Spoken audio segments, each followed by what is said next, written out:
누가복음 24장 28절부터 35절까지의 말씀을 받들어 읽겠습니다. 그들이 가는 마을에 가까이 가매 예수는 더 가려 하는 것 같이 하시니 그들이 강권하여 이르되 우리와 함께 유하사이다. 때가 저물어 가고 날이 이미 기울었나이다 하니 이에 그들과 함께 유하러 들어가시니라. 그들과 함께 음식 잡수실 때에 떡을 가지사 축사하시고 떼어 그들에게 주시니 그들의 눈이 밝아져 그인 줄 알아보더니 예수는 그들에게 보이지 아니하시는지라. 그들이 서로 말하되 길에서 우리에게 말씀하시고 우리에게 성경을 풀어주실 때 우리 속에서 마음이 뜨겁지 아니하더냐 하고 곧 그때로 일어나 예루살렘에 들어가 보니 11 제자 및 그들과 함께한 자들이 모여 있어 말하기를 주께서 과연 살아나시고 시몬에게 보이셨다 하는지라. 두 사람도 길에서 된 일과 예수께서 떡을 떼심으로 자기들에게 알려지신 것을 말하더라. 아멘. 기독교의 핵심은 부활신앙에 있습니다. 부활신앙이 무엇입니까? 우리가 예수 그리스도의 부활을 믿고 그 부활의 사건이 오늘 나의 삶을 바꾸고 우리 인생의 방향을 바꿀 수 있다고 믿는 신앙이에요. 우리가 이 믿음이 없다면 기독교의 신앙은 아무 의미가 없습니다. 고린도전서 15장을 보면 바울은 고린도 교회의 부활신앙을 설명했습니다. 바울이 부활신앙을 강조하는 이유는 교인 중의 일부가 예수님의 부활은 믿지만 죽은 자의 부활을 믿지 않았기 때문입니다. 우리 말씀 한번 읽어보겠습니다. 고린도전서 15장 12절부터 14절까지의 말씀을 우리 한번 같이 읽겠습니다. 그리스도께서 죽은 자 가운데서 다시 살아나셨다 전파되었거늘 너희 중에서 어떤 사람들은 어찌하여 죽은 자 가운데서 부활이 없다 하느냐. 만일 죽은 자의 부활이 없으면 그리스도도 다시 살아나지 못하셨으리라. 그리스도께서 다시 살아나지 못하셨으면 우리가 전파하는 것도 헛것이요 또 너희 믿음도 헛것이며.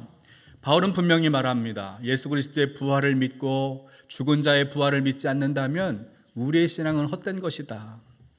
예수 그리스도의 부활을 믿는 것이 우리의 신앙의 핵심이라는 것을 말하고 있는 거예요. 따라서 초대교회에는 예수님의 부활에 대해서 매우 중요하게 생각을 했습니다. 당시에 기록되었던 복음서나 서신서를 살펴보면 예수님의 부활의 소식을 빠짐없이 남겨놓고 있습니다. 그 중에서도 오늘 우리가 읽은 누가복음에 보면 예수님의 부활에 관한 가장 긴 이야기를 소개하고 있고 다른 복음서에는 나오지 않는 아주 독특한 내용을 소개하고 있습니다. 어느 날 예수님의 제자 2명이 엠마오라 하는 마을로 가고 있었습니다. 엠마오는 예루살렘으로부터 25리 떨어져 있습니다. 약 11km 정도 떨어져 있는 거리입니다. 여러분, 이 제자들이 엠마오로 가는 이유는 무엇일까요? 사실 예수님은 제자들과 마지막 만찬을 나누면서 식탁의 교제를 하면서 말씀을 하십니다. 제자들이 다 나를 배신할 것이다. 제자들이 다 나를 떠날 것이다. 내가 십자가의 고난과 죽음을 당한 후에 내가 살아나서 먼저 갈릴리에 갈 것이다.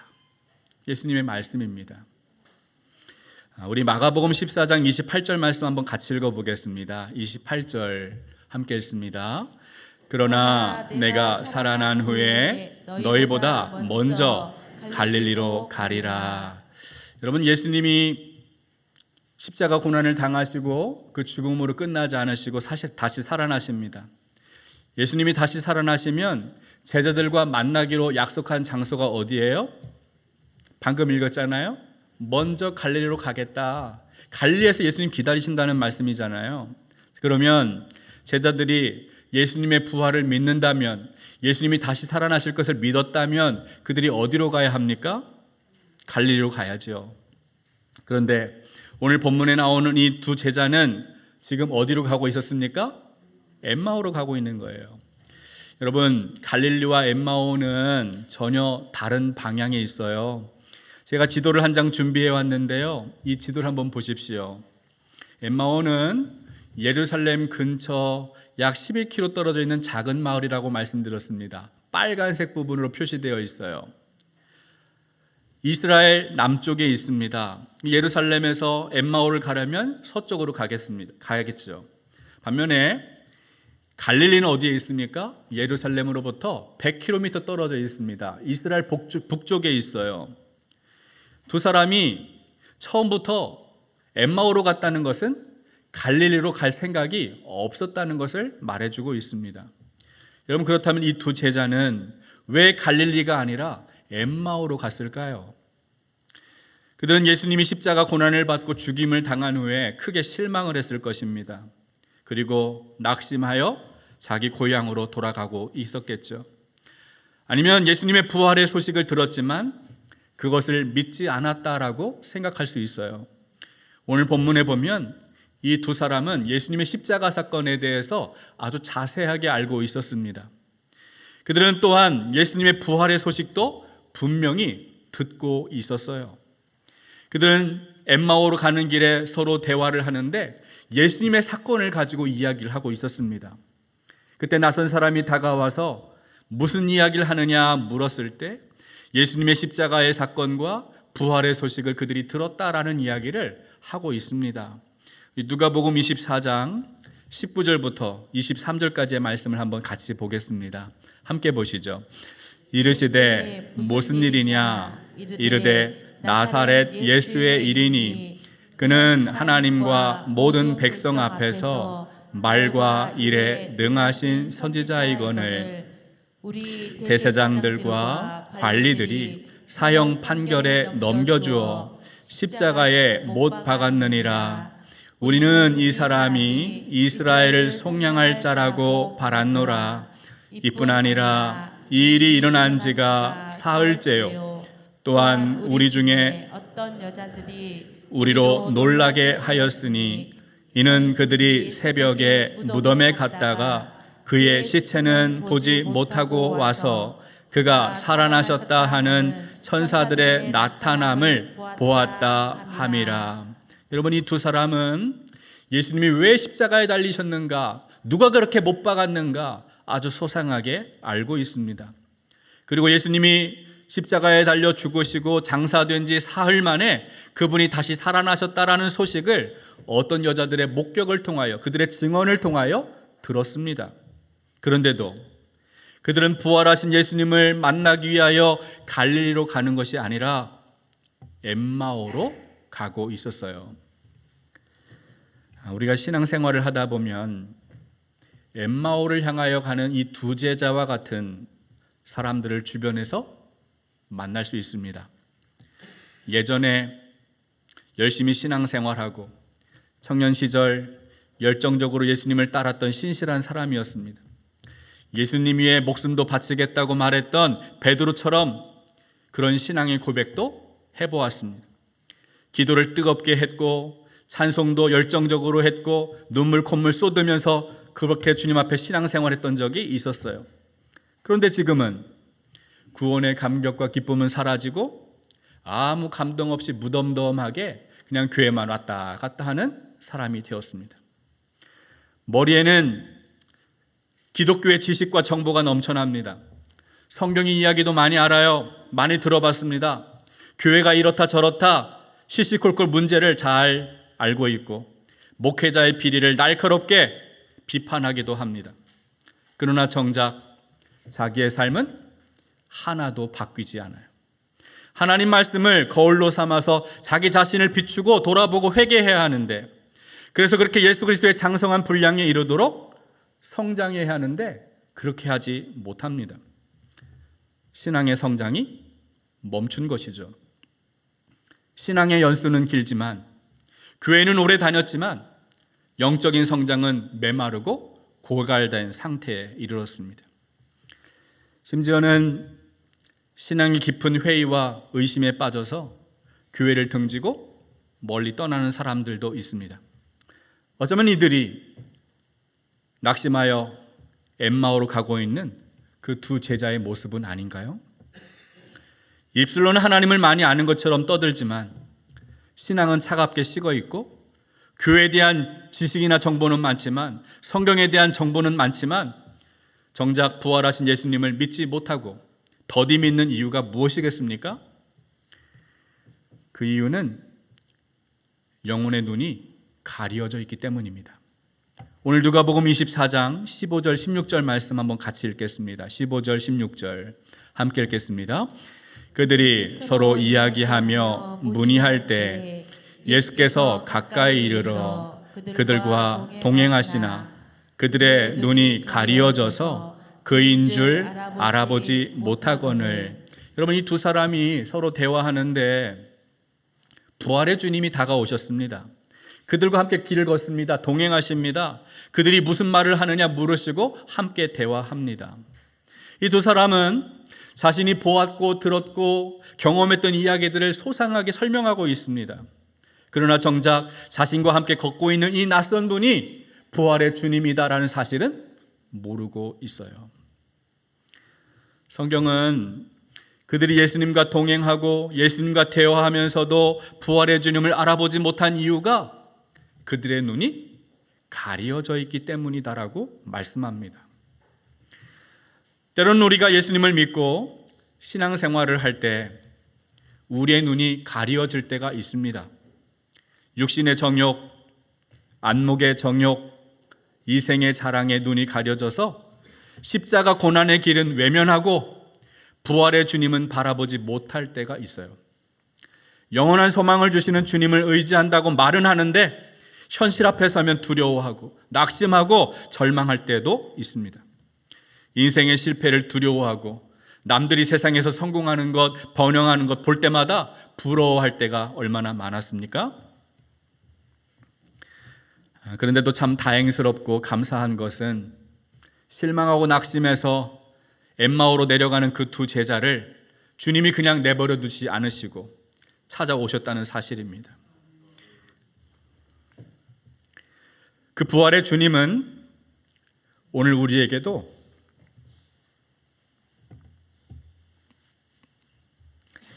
찾아오셔서 만나주시는 분임을 기억하시기를 바랍니다. 부활하신 주님은 그들에게 선지자들이 예언한 내용을 풀어서 설명하셨습니다.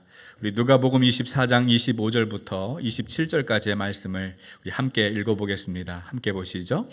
이르시되 미련하고 선지자들이 말한 모든 것을 마음에 더디 믿는 자들이여, 그리스도가 이런 고난을 받고 자기의 영광에 들어가야 할 것이 아니냐 하시고, 이에 모세와 모든 선지자의 글로 시작하여 모든 성경에 쓴 바 자기에 관한 것을 자세히 설명하시니라. 예수님은 구약 성경에 나와 있는 선지자들의 글을 인용하셔서 십자가의 고난과 죽음, 메시아의 고난당함을 자세하게 설명하십니다. 그리고 하나님의 영광이 그를 통하여 나타날 것이다라는 것을 예언하여 설명하시고 있습니다. 오늘 본문을 보면 부활하신 예수님이 그들과 대화하다가 이제 엠마오 마을에 도착을 했고요. 두 제자와 함께 한 집에 들어가서 음식을 나누고 있습니다. 그런데 아주 놀라운 사건이 거기에서 일어납니다. 누가복음 24장 30절 31절 말씀도 읽어보겠습니다. 함께 보겠습니다. 그들과 함께 음식 잡수실 때에 떡을 가지사 축사하시고 떼어 그들에게 주시니 그들의 눈이 밝아져 그인 줄 알아보더니 예수는 그들에게 보이지 아니하시는지라. 예수님이 제자들 그 두 사람과 함께 식사를 하면서 떡을 들어 감사 기도를 하십니다. 그리고 그 떡을 떼어서 그들에게 주셨습니다. 그때 그 순간에 그들의 눈이 밝아졌어요. 그리고 자신과 함께 식사를 하고 있는 그분이 주님이시구나, 부활하신 주님이시구나, 이것을 알아보게 된 거예요. 여러분, 여기에서 그들의 눈이 밝아졌다라는 표현이 어떤 의미일까요? 갑자기 그들의 시력이 0.1에서 1.0으로 2.0으로 시력이 회복되었다는 것을 말할까요? 눈이 밝아졌다는 것은 시력의 회복이 아닙니다. 새로운 차원의 깨달음을 얻었다라는 의미예요. 우리가 인생을 살다 보면 늘 거기에 있었는데 보이지 않던 것이 어느 순간 보이기 시작할 때가 있어요. 사람도 마찬가지고 물건도 마찬가지고 새롭게 보이는 그 순간이 있습니다. 원래 그때부터 있었는데 없었던 것이 아니죠. 늘 그 자리에 있었는데 그것을 바라보는 나의 시각이 달라지는 거예요. 새로워지는 거예요. 변화가 일어나는 거죠. 지금까지 안 보였던 것인데, 지금까지 못 봤던 것인데 새롭게 발견되는 그 순간, 그 순간이 바로 어두웠던 눈이 밝아지는 순간입니다. 고대 그리스 철학자인 플라톤이 동굴의 비유를 이야기했습니다. 간단하게 설명해 드리면 어떤 사람이 동굴 안에서 태어나서 동굴 안에서만 자랐습니다. 그렇게 10년, 20년, 30년, 40년 쭉 동굴 안에서만 살았는데 그러던 어느 날 우연히 동굴 밖을 나가게 되었어요. 동굴 안의 생활이 전부였던 사람이 동굴 밖에 나가게 됐을 때 그 세계는 완전 신세계이죠. 완전히 다른 곳입니다. 그는 동굴 안에 다시 들어가서 동굴 안에 있는 사람들에게 이야기합니다. 동굴 밖에 나갔더니 전혀 다른 세계가 있더라. 내가 볼 수 없었던, 내가 경험하지 못했던 너무나 놀라운 세계가 그 동굴 밖에 있다라는 이야기를 합니다. 그러나 동굴 안에 있는 사람들, 동굴 안의 세계만 알고 있는 사람들은 어떨까요?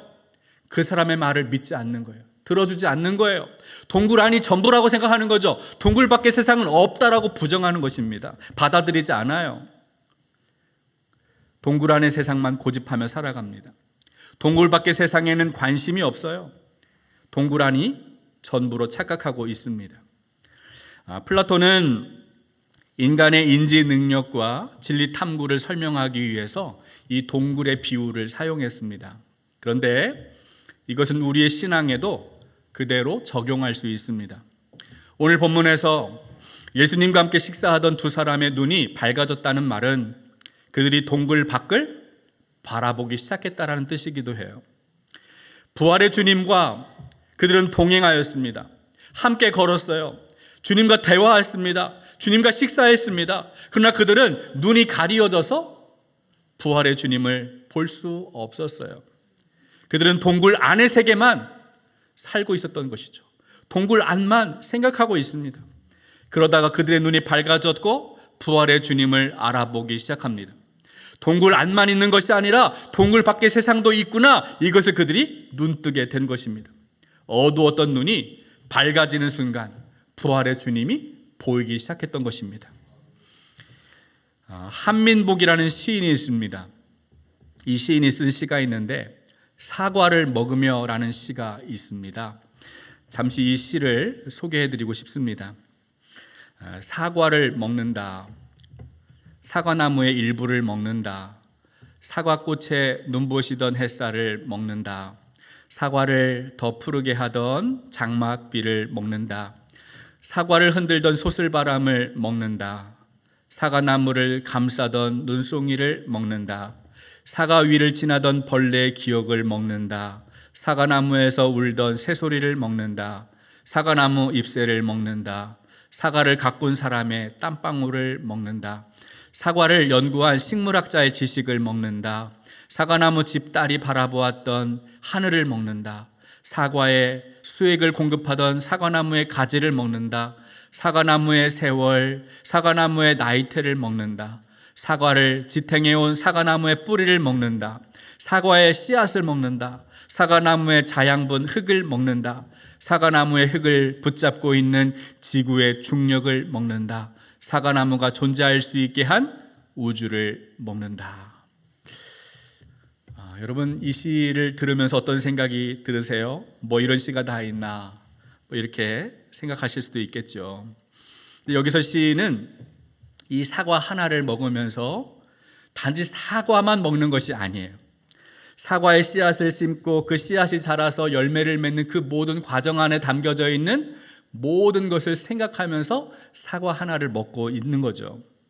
시인의 눈은 그냥 아무 생각 없이 사과만 씹어 먹고 있는 사람이 볼 수 없는 전혀 다른 세계를 지금 보고 있는 것이죠. 사과꽃이 보이고 햇살이 보이고 장맛비가 보이고 눈송이, 벌레, 농부의 땀방울, 사과나무의 나이테와 뿌리, 결국은 이 사과나무를 존재하게 하는 우주가 이 사과나무 한 알에서 보이기 시작했다는 거예요. 여러분, 이것이 시인의 눈이 밝아질 때 보이는 현상입니다. 여러분, 신앙이 이와 같아요. 마치 동굴 안에서 생활했던 사람이 동굴 밖의 세상을 발견하는 것과 같습니다. 시인의 눈이 밝아져서 사과 하나를 통하여 온 우주를 바라보는 것과 같아요. 눈이 가려져서 부활하신 예수님을 믿지 못하고 더디 믿는 사람은 그냥 눈앞에 보이는 세상이 전부로 알고 사는 것입니다. 예수 그리스도의 십자가에서 죽으심을 이해하지 못합니다. 십자가 어리석고 미련한 것이다라고 생각하죠. 예수님의 십자가 죽음을 인생의 실패로, 저주로 생각합니다. 동굴 안에서만 생활했던 사람들이 동굴 밖의 세상을 거부하고 수용하지 않고 받아들이지 않는 것처럼 마찬가지로 교회를 다니고 신앙생활을 해도 여전히 눈이 가려져 있는 사람은 세상의 방식만 고집하고 세상의 힘의 논리를 가지고 인생을 살아가려고 애를 쓰는 거예요. 하나님의 나라, 하나님의 통치와 다스림에는 무관심하고 지금 당장 먹고 사는 문제, 세상에서 성공하고 잘되고 번영하는 것에만 마음을 빼앗기고 살아가는 것입니다. 우리 자녀나 잘되고 사업이 번창하고 손주가 좋은 대학 가서 안정된 직장 얻고 결혼 잘하고 돈 잘 벌어서 그렇게 건강하게 살면 행복한 인생이다라고 생각하는 것, 여러분, 이것은 영혼의 눈이 가려져서 부활의 주님을 알아보지 못하는 사람들이 말하는 인생의 조건이고 행복의 기준이에요. 그런데 영혼의 눈이 밝아지면 어떻게 됩니까?